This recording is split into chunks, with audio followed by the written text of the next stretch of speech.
everyone, welcome back to my channel. My name is Maggie. I am sharing my August budget with you today. So I like to do a monthly zero-based budget. It really helped me get out of debt when I had credit card and a car loan debt.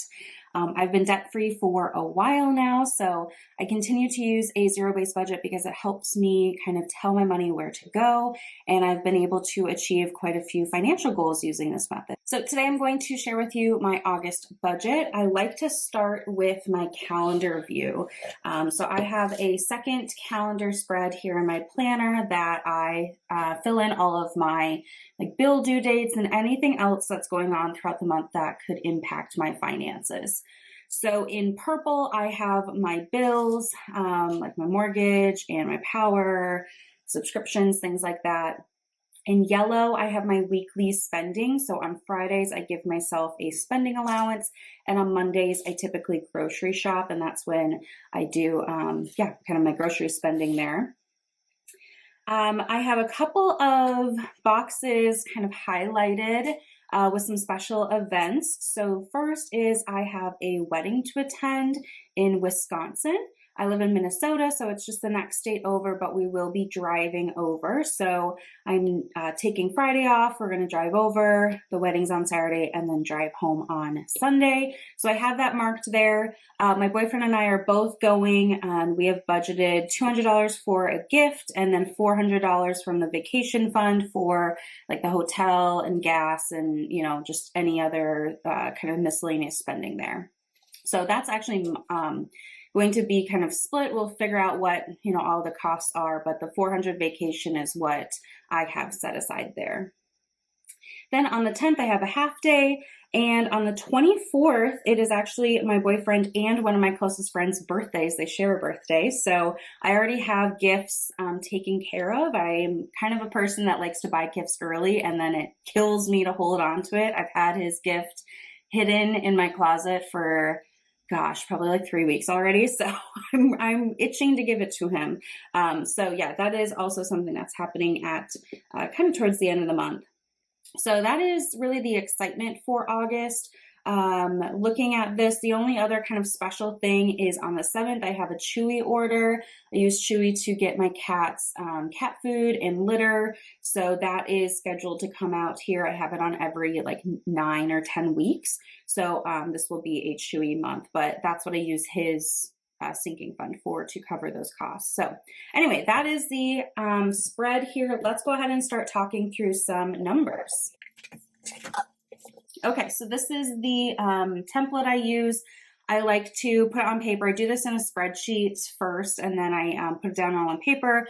But I feel like putting it on paper kind of helps it be a little bit more final, and it's also something kind of tangible I can go back and look at in the future. So for a zero-based budget, I always start with the income, and I only ever budget off of my salary. So throughout the month, I may earn extra money from like cashback apps or YouTube or whatever else, but I never count on it. I just only ever budget off my salary. And then if I get extra money throughout the month, great. And I kind of, divvy it up then. So my take home salary for the month will be $43.96. And I am a month ahead with kind of my paycheck. So the 2 paychecks I got in July are what I'm using in August. And then the 2 checks I'm going to get in August, I use in September. So I always kind of have a month ahead approach. And that's worked really well for me for things like when I've switched jobs. And also just in case anything were to ever happen, I know I've kind of got that buffer there for the next month. So that works really well for me. The first section here is my expenses. So I like to allocate all of my money for my bills and regular spending first, and then move on to other goals afterwards. So for my mortgage, that is $1,017. I own a townhome. And with that, there is an association cost. So my HOA dues are $283.41. I really like my association. I live in a pretty big neighborhood, so it's a professional company that runs everything, and they're very easy to work with. They have an app. I'm very impressed. So good news there. I know some associations are not so great, but I'm very fortunate in that way. Insurance. I have to double check this number. for whatever reason, I just can't memorize this one. 202.45. I am in the process of reviewing like all my coverages with my insurance agent, so we'll see how that goes. But I am, just kind of making sure everything is, the right amount of coverage for me and my situation. So that is for my homeowner's insurance, my car insurance, and I also have an umbrella policy for additional liability coverage.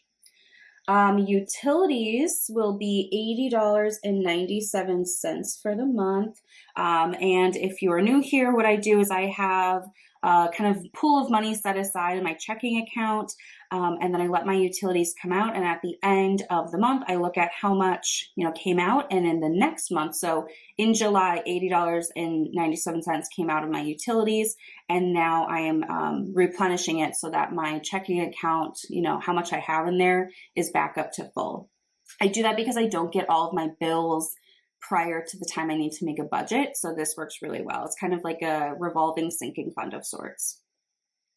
Phone is $85.65. The cents on this fluctuate, but usually around $85. Subscriptions, $43.52. We have Netflix, Amazon Prime, and Spotify that we kind of actively use. In the winter time, we tend to add another service or two just because it's kind of quiet where we live. We live in Minnesota, so it's just like really cold and, not always something to do outside. But during the summertime, we try to like not add anything else. So that is the current subscription cost. Groceries, I'm budgeting $5.50 this summer each month, just because there seems to be, some extra stuff going on. So that is going to be my monthly grocery budget, and then I kind of break it down by week from there. Gas, I'm budgeting $1.50, which is more than normal. Normally, I cover my car, and in the summer we have a boat, so I contribute towards gas for the boat as well.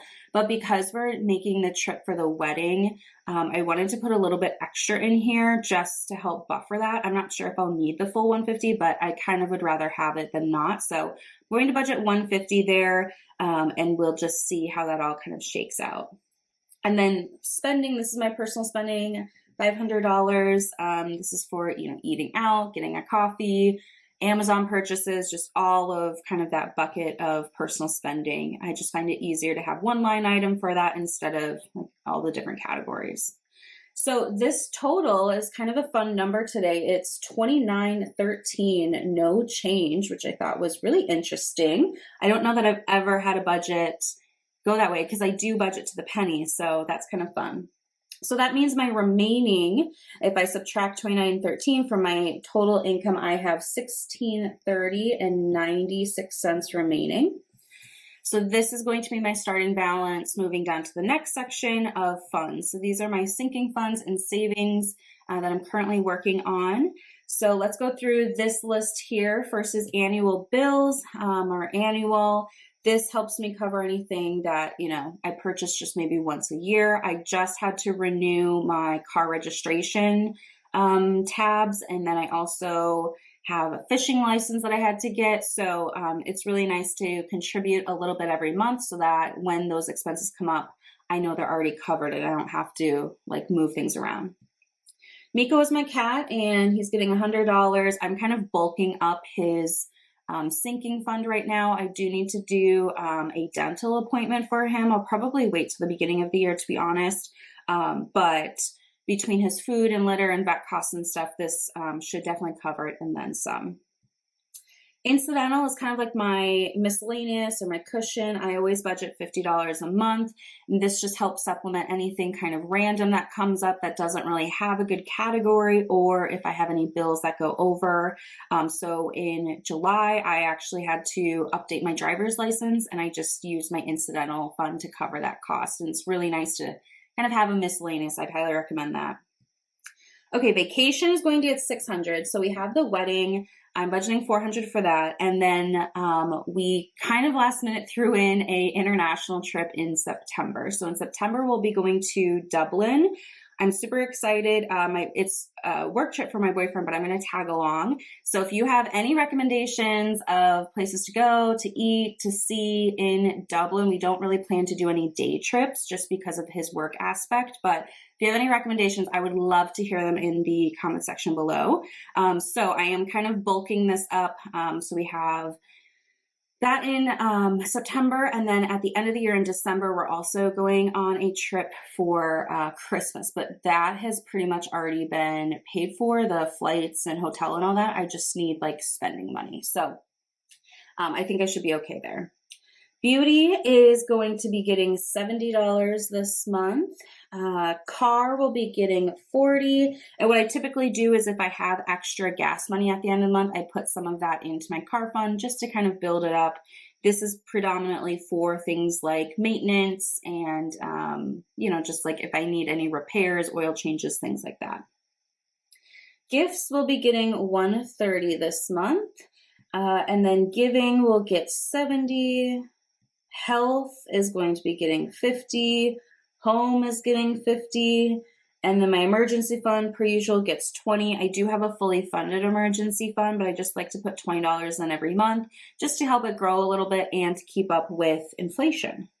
And then the last one here, this is where I kind of dump extra money right now. It's called Future. So I'm saving up for something in the future. I don't really know exactly what that is yet, but I wanted to have some, savings set aside so that we do hope to build a house in the next, probably 5 years and do some other things that I have a pool of money started early. So this month I'm budgeting $150.96. And if I get any extra money throughout the month, it will be going towards this line item. So my funds section here, this totals $1450.96. And that gives me a remaining of $180. So now we're moving down to the bottom where I have just a couple of extra items. So the first is investing. Now I do invest through my 401k plan and things like that. So this is just like after-tax investing in a brokerage account. So for Betterment, I am budgeting $40 this month, and this is included. I do a monthly savings challenge video, and this is included in there. We play Saveopoly to see how much I'm actually going to contribute into that account. So this total here is 40, which gives me a remaining of 140. And then the last section is cash flow. So this is also related to my savings challenge video that I do. So first I have the cash that I'm going to use in the savings challenges, and I'm budgeting $120 for that. Then I do a top off challenge, and this stays digital, but also included. So I'm going to budget $20. And then for buffer, I'm not budgeting anything, but anything that doesn't go towards my brokerage account from the Saveopoly game is going to go into buffer. I'm just trying to beef that up a little bit. So I'm budgeting $0, but when I report my actuals, I will have a number here. So this totals the 140, and that brings me down to $0.00 remaining, which is exactly what I'm looking for with my zero-based budget. So that is my August budget. Definitely kind of a lot of things happening and coming up. I feel like the fall is going to be really busy for me, but busy with good things. So I'm looking forward to it. And would love to hear what you have going on in August for you. Thanks again so much for watching, and I will see you in my next video. Bye.